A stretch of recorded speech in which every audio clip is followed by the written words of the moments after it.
Hi friends, తమిళ cinema ఆరోమలై ఈ మధ్య Telugu dubbing Jio Hotstar లో రిలీజ్ అయింది. ఈ సినిమా ఎలా ఉందో చూద్దాం. ఈ సినిమాలో కిషన్ దాస్, శివాత్మిక రాజశేఖర్ హీరో హీరోయిన్లుగా నటించారు. ఈ సినిమా ఎలా ఉందో చూద్దాం. అజిత్ ఖాళీగా తిరుగుతూ కనపడ ప్రతి అమ్మాయిని ఇష్టపడుతూ అవే లవ్ అనుకుని హ్యాపీ ఫీల్ అవుతూ ఉంటాడు. అలాంటి వ్యక్తి జీవితంలోకి ఉద్యోగం, ప్రేమ ఎన్ని మార్పులు తీసుకొచ్చాయి. అంజలి అతని జీవితంలోకి వచ్చిన తర్వాత, పెళ్లి సంబంధాలు చూసే మ్యాట్రిమోనీలో చేరిన తర్వాత అతని జీవితం ఎలా మారింది, నరసింహన్ అనే ఓ ముదురు బ్యాచులర్ కి పెళ్లి చేయడం కోసం అంజలి, అజిత్ ఏం చేశారు అన్నదే కథ. ఇది ఒక feel good romantic cinema. First నుంచి లాస్ట్ వరకు ఇంట్రెస్టింగ్ గా, హార్ట్ టచింగ్ గా సాగుతుంది. తండ్రి వాల్యూ, తల్లి వాల్యూ తెలుపుతూ అజిత్ పాత్రకి ప్రేమ వాల్యూని తెలిపే చక్కటి కథ ఇది. అజిత్ పాత్రలో కిషన్ దాస్ చాలా బాగా చేశాడు.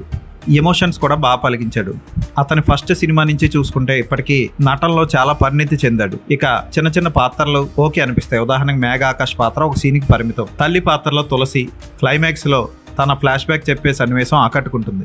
అలాగే మ్యాట్రిమోనీ ఓనర్ గా సంతాన భారతి ఓకే అనిపిస్తాడు. వీటీవీ గణేష్ ముదురు బ్యాచులర్ ఇంపార్టెంట్ గై పాత్రలో సూపర్ గా చేశాడు. అతనికి తెలుగు డబ్బింగ్ మిమిక్రీ ఆర్టిస్ట్ తో చెప్పించారు, కానీ ఒరిజినల్ చెప్పుంటే చాలా బాగున్నాడు. అయినా అతను కూడా చాలా వరకు ఒరిజినల్ వాయిస్ ని మ్యాచ్ చేయడానికి ట్రై చేశాడు. ఇక ఈ సినిమాకి శివాత్మిక రాజశేఖర్ నటన హైలైట్. ఆమె క్యారెక్టర్ చుట్టూనే సినిమా 90% తిరుగుతుంది. క్లైమాక్స్ లో కిషన్ దాస్ తో పాటు నటించిన శివాత్మిక రాజశేఖర్ చాలా బాగా యాక్ట్ చేసిందని చెప్పొచ్చు. ఇక హీరో ఫ్రెండ్ గా సచిన్ పాత్రలో హర్షత్ ఖాన్ సూపర్ గా చేశాడు. ముఖ్యంగా థియేటర్ లో హీరో భయపడి హీరోయిన్ మీద పడితే, హీరో ఫ్రెండ్ తన పక్కన అపరిచితుల్లో జుత్తేసుకొని ఉన్న వ్యక్తి జుత్తును తీసి నవ్వడం హైలైట్ గా ఉంటుంది. ఆ సీన్ నాకు చాలా నవ్వు తెప్పించింది. ఇక అక్కడక్కడ కామెడీ పండిస్తూనే ఎమోషనల్ సన్నివేశాలతో, అద్భుతమైన స్క్రీన్ ప్లేతో కూల్ గా సాగింది ఈ సినిమా. దర్శకుడిని ఖచ్చితంగా అభినందించాలి.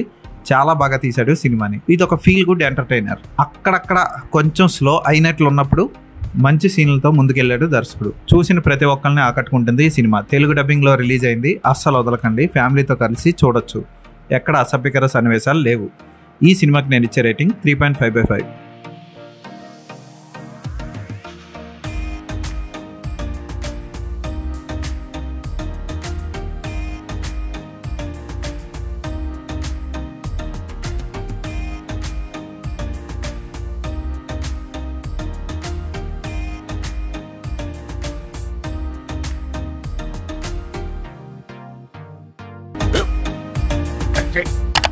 స్కూల్ బెంచ్ లో ఎంత గట్టిగా ఉందరా?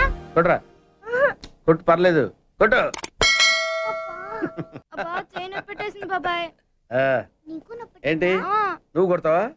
కమాన్ బీట్ మీ యార్. వద్దు బాబాయ్. వాణ్ణి నేను కొట్టడం లేదమ్మా, వాణ్ణే నన్ను కొట్టమంటున్నాను. నువ్వేం కంగారు పడక్కర్లేదు. అడుగుతావేంటి?